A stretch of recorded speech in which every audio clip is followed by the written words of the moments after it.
Hello बच्चों, चलिए प्रश्न को देखते हैं। प्रश्न दिया गया है, अभिकथन में बोला गया है प्रतिवर्ती चाप कम से कम एक अभिवाही न्यूरॉन्स, एक अपवाही न्यूरॉन्स और पीएनएस के एक भाग से बना होता है।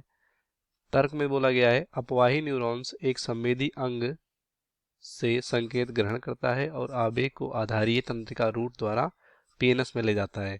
हमारे पास इस तरह से 5 विकल्प दिए गए हैं। पहले में ए एन आर दोनों सत्य है और आर ए की सही व्याख्या है। उसके बाद बी में कह रहे हैं ए एन आर दोनों सत्य है लेकिन आर ए की सही व्याख्या नहीं है। तीसरे में ए सत्य है लेकिन आर सत्य है। लास्ट चौथे में ए असत्य है लेकिन आर सत्य है और लास्ट में दोनों सत्य हैं। तो सबसे पहले इस प्रश्न का हम देख लेते हैं मुख्य अवधारणा। मुख्य अवधारणा, तो मुख्य अवधारणा में हम देखेंगे हम प्रतिवर्ती चाप के बारे में। प्रतिवर्ती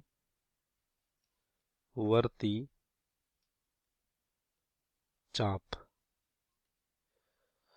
तो चाप के बारे में यहाँ पर देखेंगे। अब सबसे पहले समझते हैं कि यहाँ पर प्रतिवर्ती चाप क्या होता है। तो उससे पहले यहाँ पर हमें समझना होगा कि प्रतिवर्ती क्रिया क्या है।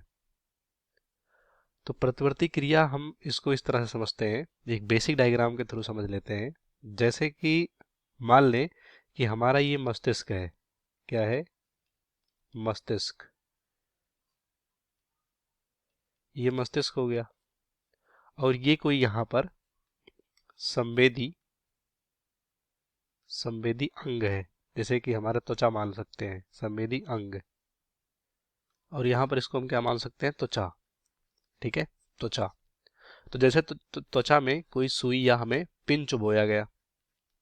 ठीक, तो यहाँ से क्या होता है, जो हमारा संवेदी अंग होता है, यहाँ से जो इंफॉर्मेशन होता है वो यहाँ पर किस न्यूरॉन द्वारा, यहाँ पर इस न्यूरॉन्स का नाम है एफरेंट, जिसे क्या बोलते हैं? अभिवाही। तो अभिवाही नर्व द्वारा जो भी सूचना इंफॉर्मेशन होता है वो ब्रेन तक ले जाता है, अभिवाही न्यूरॉन्स। तो ये हो गया हमारा अभिवाही न्यूरॉन्स द्वारा। उसके बाद यहाँ पर मस्तिष्क इस इंफॉर्मेशन को प्रोसेस करता है, मतलब एनालाइज करता है कि क्या है। उसके बाद एक कमांड देता है और कमांड यानी जो भी कह सकते हो यहाँ पर सूचना, यानी मस्तिष्क द्वारा जो भी कमांड दिया गया वो इस संवेदी अंग यानी त्वचा तक कौन लाता है? वो लाता है इफरेंट यानी अपवाही अपवाही न्यूरॉन्स। उसके बाद यहाँ पर हमें पता चल जाता है कि हमें पिंच बोया गया और पीड़ा होती है इस तरह से, और हमारा हाथ या त्वचा जो है हट जाता है वहां से। तो इस तरह से काम करता है। तो जो भी यहाँ पर इंफॉर्मेशन यानी जो भी यहाँ पर संवेदना हमारे मस्तिष्क तक गया और उसके विपरीत यहाँ पर एक्शन किया गया ब्रेन द्वारा, इस पूरे यहाँ पर कह सकते हो क्रिया को, जो एक्शन हुआ उसके विपरीत यहाँ पर रिएक्शन हुआ मस्तिष्क द्वारा, इसी को बोलेंगे हम प्रतिवर्ती कार्य, जिसको रिफ्लेक्स एक्शन बोलते हैं। और ये जो भी यहाँ पर रास्ता, जो भी ट्रैक, जो भी पाथ यहाँ पर फॉलो हो रहा है सूचना को ले जाने में और फिर से जो भी प्रोसेस होने के बाद जो भी सूचना को लाने में, इसी पूरे पाथ को, ट्रैक को क्या बोलते हैं? रिफ्लेक्स आर्क या प्रतिवर्ती चाप।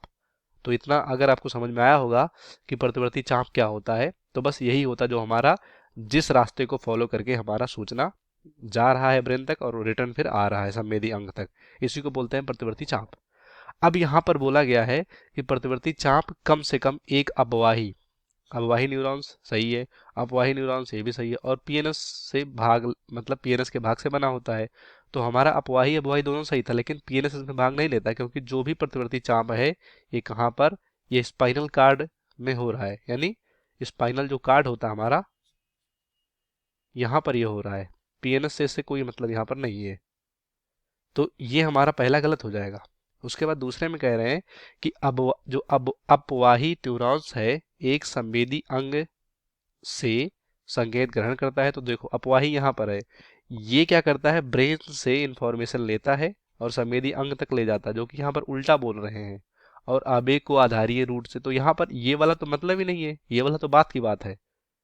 हमारा यही गलत हो गया कि अपवाही न्यूरॉन्स संवेदी अंग से संकेत ग्रहण करता है, ये ब्रेन से यानी मस्तिष्क से यहाँ पर संवेद ग्रहण करता है, यानी संवेदना को ग्रहण करता है और संवेदी अंग तक लाता है। तो ये हमारा वैसे ही गलत हो गया। तो इसलिए हमारा यहाँ पर दोनों गलत है। तो हमारा यहाँ पर सही विकल्प कौन सा होगा? डी होगा। ए एन आर दोनों सत्य है, तो राइट ऑप्शन हमारा ई होगा, डी नहीं। राइट ऑप्शन हमारा ई हो जाएगा। तो इस प्रश्न का सही विकल्प हमारा ई होगा, बाकी सभी गलत हो जाएंगे। उम्मीद करते हैं आपको प्रश्न समझ में आया होगा। धन्यवाद।